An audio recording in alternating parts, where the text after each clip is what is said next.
coming home, I'm coming home. Tell the world I'm coming. How you doing? How you feeling? How you been? My name is Hinrq and I am here today with another video. And to start this off, I get to proudly say I am back. Hinrq is back, ladies and gentlemen. So, before I start this story off, I got two things to say. The first thing is disregard the gameplay. This was like my first match back in like forever on COD. So I do start off a little bit rusty, but don't worry about that. I do start to get my shot as it progresses. And then two, I would like to say thank you to everyone who kept us in their thoughts and prayers. In such a scary time, we was very, very, very, very fortunate to have made it out this hurricane. So, on to the story we go. So to start it off, of course, you know how it is, you get your notifications and stuff about the hurricane, and we got our preparations together, went to the store, got water, dry foods, all those things you do, flashlights, everything to be prepared for a hurricane. We did hesitate and decided on whether we wanted to leave or not, which at the end we didn't leave. It was too late to even leave if we wanted to. So, what was it? I can't think of it. Sorry, this is live. We're not doing no cuts. So to start it off, Sunday approached, and they did say this hurricane could bring tornadoes, or will bring tornadoes, whatever one it is. It said it would bring tornadoes with this hurricane. So we got all prepped together.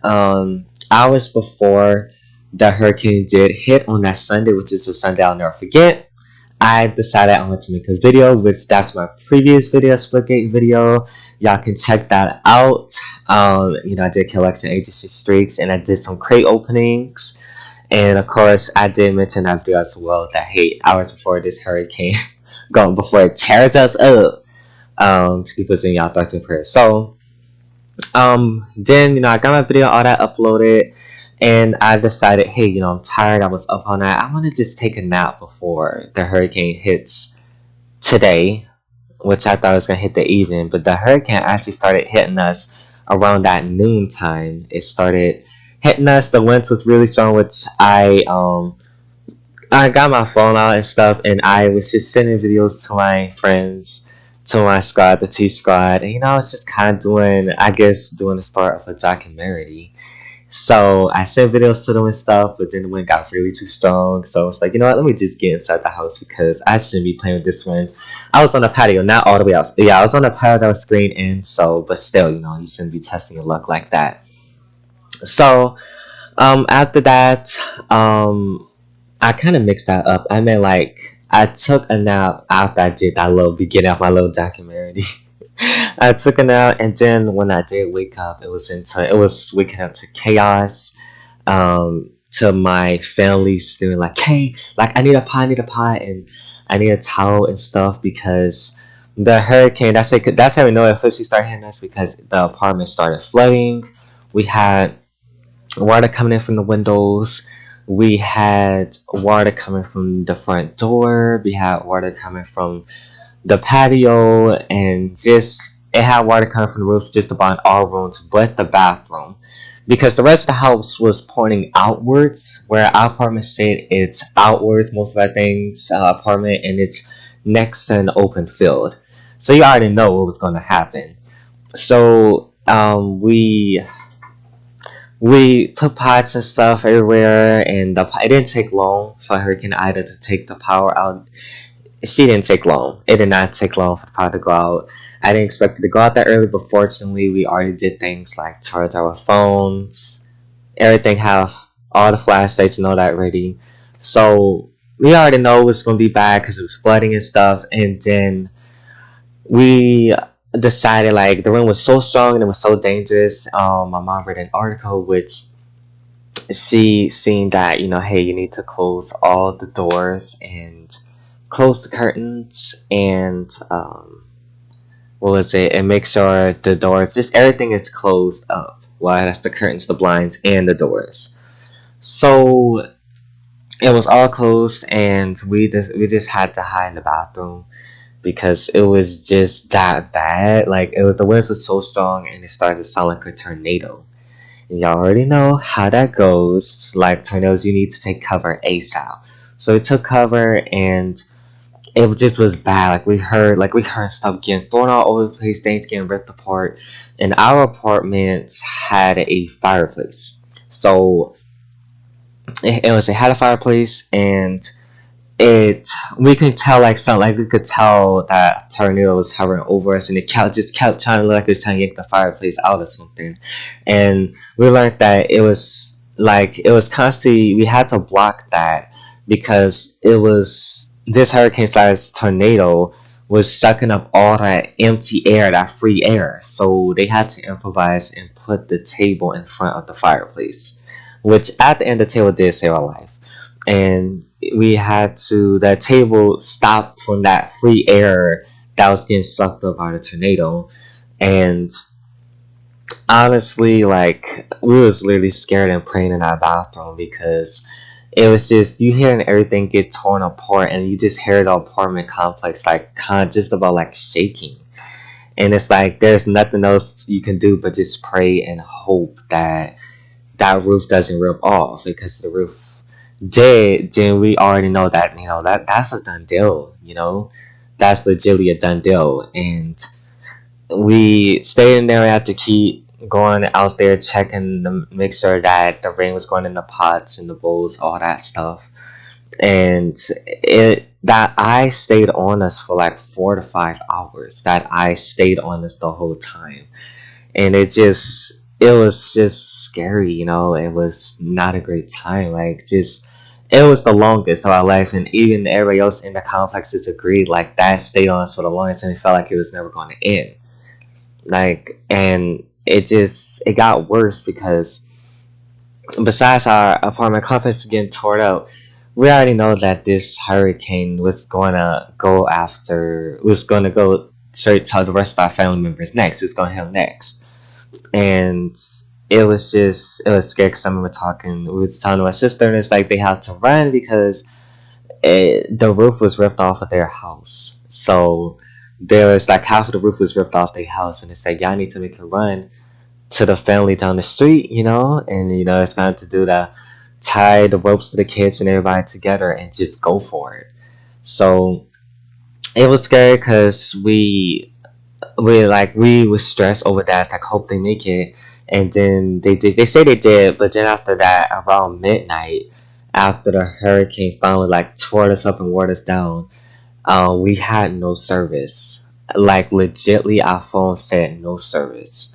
And honestly, it was scary because we heard, like, outside, we heard somebody getting asked like if they're okay, because we couldn't leave our apartment because there was something blocking the door. So we was trapped in our apartment, and being trapped in your apartment and not having no service, not knowing if your family's okay or not, that's honestly some of the scariest things of a life, because it's like you can't call help, you can't call emergency services, you can't call anybody because it's straight up no service.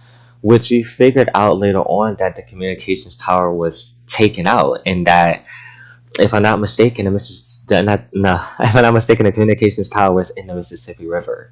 So not having no service or nothing, it was terrifying because you don't know who's okay, and if, thankfully, we didn't need help. But if we did need help, even if we needed it, we couldn't call out for help because, one, they wasn't gonna come out anyways because the storm was hitting. They can't come out even if they wanted to, and two, there's straight up no service. So we literally had battery packs just to maybe like run our phones for flashlights, like extra flashlights, and just hope that we get some type of service. And y'all, like, that felt like centuries. That honestly felt like centuries for the time to pass. And like, even after the hurricane passed and the eye hit us and stuff, we were still getting the strong winds, and hearing those strong winds all night, we was barely able to sleep. And it felt like those storm winds, it felt like it still was a hurricane, and we didn't know if there was still another tornado out there or not, or just hoping and praying that the hurricane doesn't come back. So we got through that and through that part, and let me tell you, when we went outside, it was just like, oh my god, like this is not our conflicts anymore. Like the roofs were just absolutely destroyed. There was debris everywhere, and it was just, it was bad. Like it was so bad. It did not like the complex anymore. It was like, oh my god, and they had debris everywhere. But fortunately, though, we was very fortunate because we actually did make sure we put gas in the car. So we was able to leave out to go check on our closest family members to make sure they were okay. And it was hard to get down there though, because to the next city, because with a hurricane, especially with this one about tornadoes, it's going to take all the lines down. Everything's going to get taken down. So our lines, all that got knocked down, there was lines all over the road. There's people, and it was sad too, because this really started. This marked it as a disaster, this hurricane, and you had people scrambling for gas because there's some people that just didn't have the opportunity to get gas before this hurricane hit. So there's people looking for gas stations, and honestly, we didn't have no gas stations up around these cities, and we didn't have no service either. So like, honestly, that's probably one of the most scariest things for me. I was stressed out. It's like, if anything happened, who is gonna reach out to? Who is gonna message? And like, I couldn't communicate to none of my friends or other family members that was online, or even just through the phone in general. I could not communicate to anybody that, hey, I'm okay. That was just scary. And a lot of people, including us, had to take the chance to go out of town and go to other further cities. Had to go to further cities that's like an hour and a half to 2+ hours away to try to look for gas and get service and reach out to people and try to communicate when people are like, hey, this happened, like this and that is down, or somebody needs help, and it was scary, like I said, because if you break down like those first couple of days, you really just had to rely on somebody else. You had to rely on somebody else that's passing by to get you help. So it was really you had to rely on the next human, or next person. I was saying human. You had to really rely on the next person for some type of information.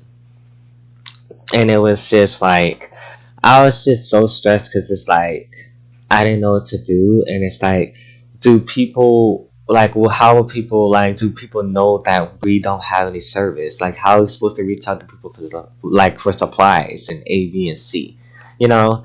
And of course, with hurricanes, after hurricanes, there's looters, there's people that rob, and that's the next thing I was stressed out about, because it's like, okay, well, next thing to worry about is you have no service, and basically there's looters out there. There's so many looters out there. There's a lot of looters. So if they break into your stuff, you just gotta be armed. You have to be armed, and you gotta do what you gotta do to protect your people and to protect yourself. So I was just so stressed about everything to where like I didn't have an appetite, and I already didn't have an appetite because it's like, I can't believe this happened. And it it was just rough too, because like I said, it just not having no service and looters out there, and of course having these curfews. It's like, I understand why they had curfews, and one of the main reasons is because you got lines down, and it got so much down and so much debris, and there's floods, there's everything. You don't want to take that risk of being out there in the pitch blackness, like darkness, and can't see nothing and be stranded, and nobody would be there to help. So I understand that, but other than that, people was looking for food. People was looking for gas. People's looking just in general. They're looking for resources. So it it was long days, and then of course the days started getting really, really, really hot, and those days was hard. Those are hard days sitting there, no power, no communication, no nothing. I'm very fortunate that we're around family and stuff, so we was able to try to get to them, and we teamed up. We got a generator and stuff, and we stayed there for a while. The AC felt amazing, of course. The gaming chair, one of the gaming chairs I had, that was like my bed. Was still a gaming chair. That was really my bed for a good minute, and it was the best feeling when we had water access, so we was able to take baths, and just a cold bath was just honestly the best. It was the best feeling because being in that heat is just it's a no. So besides all that, I know I'm dragging this story on. I just like to try to be as descriptive as I can, just really walk y'all through this experience of what happened, and that's how I felt. I felt like centuries. Every day felt like a century because you have to sit here, you have to get food together, and you have to keep your guard up. You have to keep your guard up because, like I said, there was looters out there, and you know how they try to plan their attacks when nighttime hits. So, and I do remember though that the very first night we stayed in the car to sleep in the car because it was way too hot in the house, and there were so many people that was out there trying to loot and stuff. 15 people got arrested. Like I think like 15 and 16. It was either like 15 and 16 or it was like over 30. I can't remember. And it was so bad to where our parish president, to make things, to like set a standard, he put a $1 million bond. So those people ain't getting out anytime soon. And I feel like that was good because it's like, okay, like people already lost so much already, and for other people to just go out there and finish the job and just steal their stuff, it's just messed up. Like a lot of people came back to either their places, like their houses and apartments being destroyed completely, or it was a mix between it being destroyed and stuff and it getting robbed. And that sucks, and that's just how nature is. And I feel like that's why it's just so important to take these things seriously and to evacuate and to always be ready. Have a bank account that has like emergency money in it, that's for these kind of situations, because we sat there and we stayed back, and that almost cost us our lives. That was not a hurricane to play with, and we all seen the damage it done. And some cities down here, it's not even cities anymore, and they're not gonna put them back up either. So it was definitely an experience, and definitely a Sunday I won't ever forget. And I'm so fortunate and blessed to be able to even tell this story to you guys. It was scary, and just being in that bathroom, y'all, with my family, and just crying and praying and hoping that this roof doesn't come off and this hurricane pass already, it was an eye opener. It was, to stop sitting here and taking things for granted and just be like, oh, we'll be fine, it's just a hurricane. Like, no, like, you didn't actually sit there and take things seriously. And it's like, if we're so tired of going through it, we need to move. And that's what I realized. It's like I complain about this every year, but yet I'm not doing anything about it, or we're not doing anything about it, because we're still the same ones sitting here choosing to stay in this state. Which I love my state, of course. It's just these hurricanes are just nothing nice. This is how Mother Nature is, and that's never going to change. These hurricanes are always going to keep coming. So, I'm just sorry about that. Freaking just I got interrupted. Anyways, and we also figured out later on that this hurricane our apartment was actually on fire. But while it was on fire, the hurricane was putting it out. The rain was putting it out in the middle of the hurricane. So it's like, oh my god, we're so lucky we even survived that. But I guess I know this is a really long video. Thank you so much for even took the time to listen to this. But I guess the moral of this story is to evacuate when it's said, and and just don't take things for granted.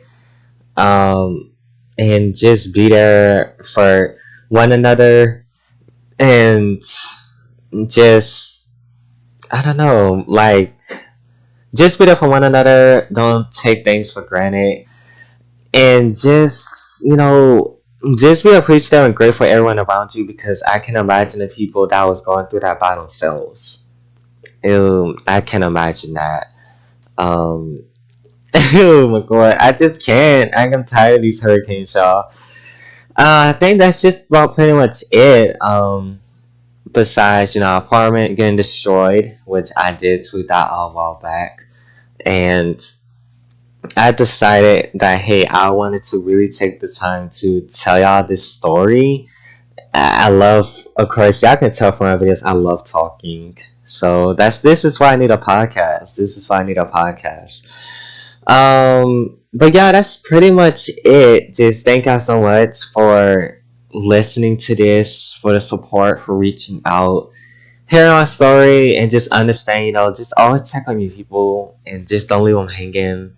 Be there for them. And if they should evacuate, then please put that in mind and stop telling them to stay behind, because we only have one life, y'all. We do not have 9 lives. Too good to be true. So, thank you so much Thank you so much for watching. I hope you enjoyed this video.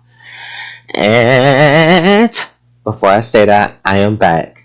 Peace.